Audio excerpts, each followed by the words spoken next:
আজকে আমরা কথা বলতে এসেছি এমন একজন ব্যক্তির কাছে যিনি প্রয়াত সংসদ সদস্য, তার সেই শহীদুল ইসলামের সাহেবের স্ত্রী সহধর্মিণী তিনি এখন রয়েছেন, যিনি বিগত বিএনপির বহুঘাত প্রতিঘাতের মাধ্যমে এই সাংবাদিক জগতেরও সাংবাদিক বান্ধব একজন নেতা ছিলেন, যার কারণে তার কাছে এসেছিলাম। তিনি বর্তমানে ঝিনাইদহ 4 আসন থেকে তিনি নির্বাচনে অংশগ্রহণ করার জন্য তিনি মনোনয়ন প্রত্যাশী। আজকে আমরা তার কথা শুনব, যে কথাটা সকলের সামনে তিনি বলবেন। তিনি জনগণের দোরগোড়ায় পৌঁছবেন, এটা তার আজকের প্রত্যাশা।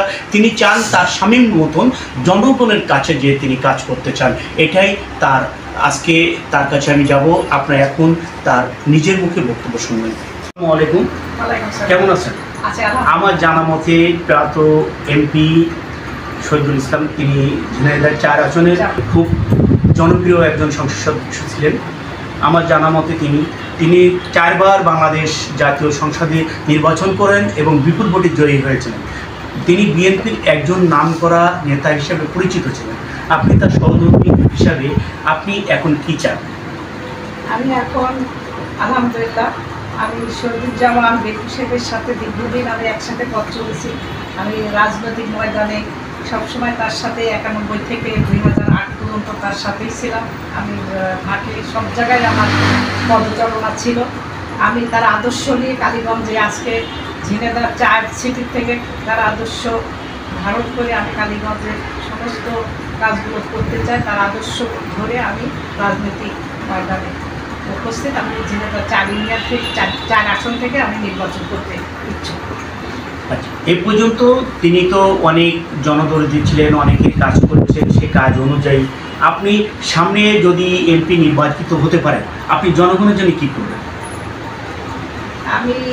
যদি আমি এমপি হতে পারি আল্লাহর রহমতে, তাহলে আমি তার আদর্শ সামনে রেখে সে যেভাবে কাজ করে গেছে, সেই সমস্ত ইউনিয়নের রাস্তাঘাট, ব্রিজ, কালভার্ট, এমনকি স্কুল, কলেজ, মাদ্রাসা, এমন কোনো জায়গায় নেই তার ছোঁয়া নেই। সমস্ত জায়গায় তার ছোঁয়া, হাতের ছোঁয়া আছে। আমি সেই ছোঁয়াটাই আমার সমস্ত জায়গায় দিতে চাই। আমি বেকার ছেলেপেলেদের কর্মসংস্থানের ব্যবস্থা করতে চাই। এটাই আমার সামনে এমপি হলে আমার এই উদ্দেশ্যটা। শহীদ প্রেসিডেন্ট জিয়াউর রহমান, যিনি একজন অকপটে বাংলাদেশের দুর্নীতির বিরুদ্ধে জিহাদ করেছিলেন, মাদক, ঘুষ এবং এসবের বিরুদ্ধে জিহাদ ঘোষণা করেছিলেন। আগামী নির্বাচনে সুষ্ঠু অবাধ হবে কিনা এই বিষয়ে আপনি বলবেন, এবং জিয়াউর রহমানের আদর্শ অনুযায়ী এলাকার ঘুষ, দুর্নীতি, চাঁদাবাজি বিষয়ে আপনার কী পদক্ষেপ রয়েছে? শহীদ প্রেসিডেন্ট জিয়াউর রহমান 1971 সালে সে স্বাধীনতার ঘোষক। তার আদর্শ একটি দল তৈরি হয়েছে, সে বিএনপি।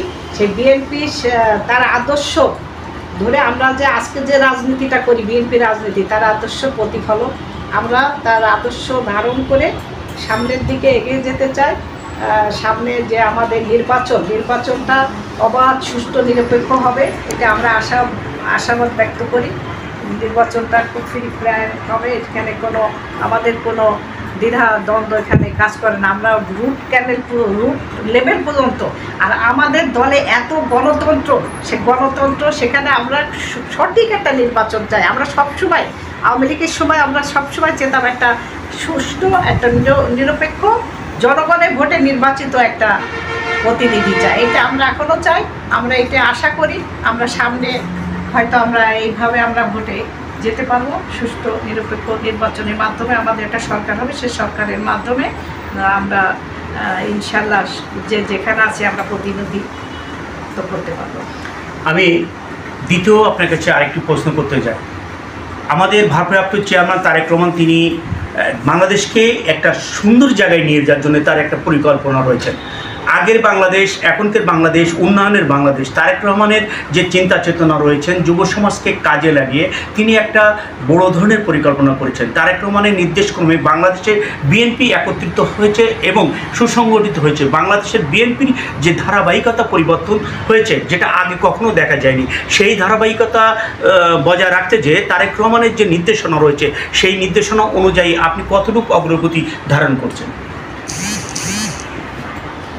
সবচেয়ে তারেক রহমানের তার যে নির্দেশনা 31 দফা বাস্তবায়নের মাধ্যমে তার সমস্ত নির্দেশনাগুলো আমরা তারই ভিতরে পাই।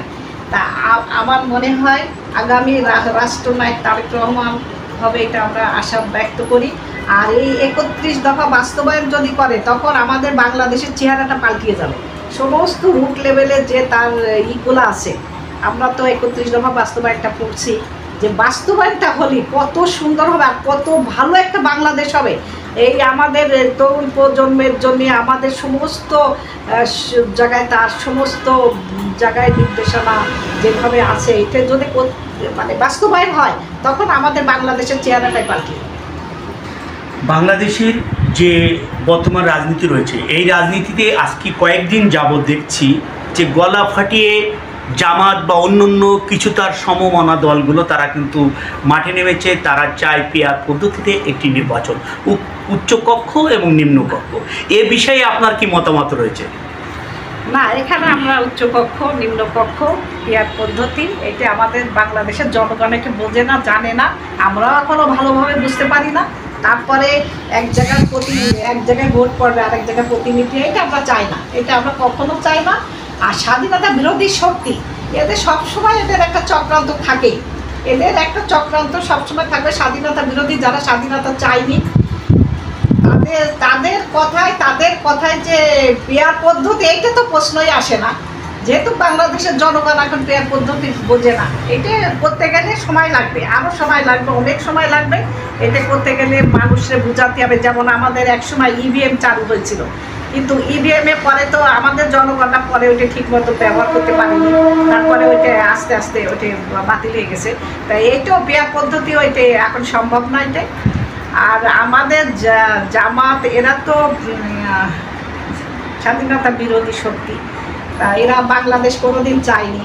এরা হলো পাকিস্তানের সাথে মানে রাজাকার বলবো, কেননা মুক্তিযোদ্ধাদের যেভাবে তারা বাড়ি ঘর থেকে ধরে ধরে নিয়ে এসে যেভাবে সেনাবাহিনী হাতে তুলে দিচ্ছে, মারছে, তাদের রাজনীতি এটা আমরা ভাবতেই পারি না। জামাতের যে রাজনীতি থাকা উচিত কিংবা থাকবে, এটা থাকা উচিত না। তারপরে তারা কিভাবে আজকে পেয়ার চায়, অনেক কিছু চায়, এটা তো আসলে ভাবা যায় না।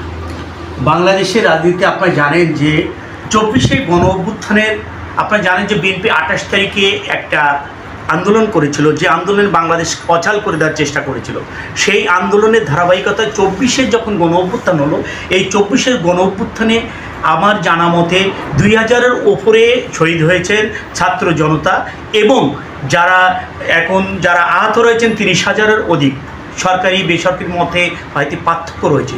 আপনি নির্বাচিত হলে এই শহীদ যারা হয়েছেন তাদের জন্য কি করবেন, এবং যারা আহত হয়েছেন ছাত্র জনতা, তারা কোনো দল বা বেদল এটা বিষয় না, তাদের জন্য আপনার কি পরিকল্পনা রয়েছে?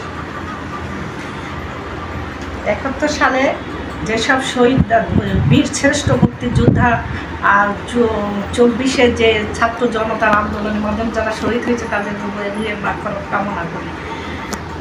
আর ছাত্র জনতা, এটা তো আমাদের চেয়ারম্যান তারেক রহমান যখন দেশ নায়ক, যখন সে প্রধানমন্ত্রী হবে, তখন তো অনেক কিছু করা আছে তাদের জন্য, অনেক কিছু। তাদের এই যারা মারা গেছে তাদের, আর আমার একটা ইচ্ছা, যারা এই যে মুক্তিযুদ্ধ করতে যে যারা শহীদ হয়েছে তাদের ওই যে কার্ডের সিস্টেম আছে, তাদের ওই যে একটা ভাতা পায়, প্রতি মাসে মাসে একটা টাকা পায়। আমি চাই যে এই যে 24শে যে ছাত্র জনতা যেভাবে মারা গেছে যেসব গুলিতে, এদের আমি আমাদের প্রধানমন্ত্রী তারেক রহমান প্রধানমন্ত্রী হলে আমার এই একটা দাবি আছে, তাদের একটা ভাতা সিস্টেম করে দেওয়া। এই যে আমাদের মুক্তিযোদ্ধাদের যেমন একটা কার্ড আছে, তাদের একটা কার্ডের ব্যবস্থা, এটা আমার একটা অভিজ্ঞতা।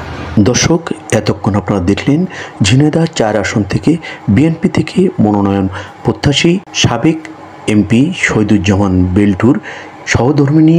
আজকে তিনি আপনাদের সামনে তার মূল্যবান বক্তব্য উপস্থাপন করেছেন। তার জীবনের শেষ ইচ্ছা, তিনি কালীগঞ্জবাসীর পাশে সবসময় থাকবেন এবং এই 13-10 জাতীয় সংসদ নির্বাচনে তিনি নির্বাচিত হয়ে বেল্টু সাহেবের রেখে যাওয়া যেসব অসমাপ্ত কাজগুলো রয়েছেন তিনি করবেন।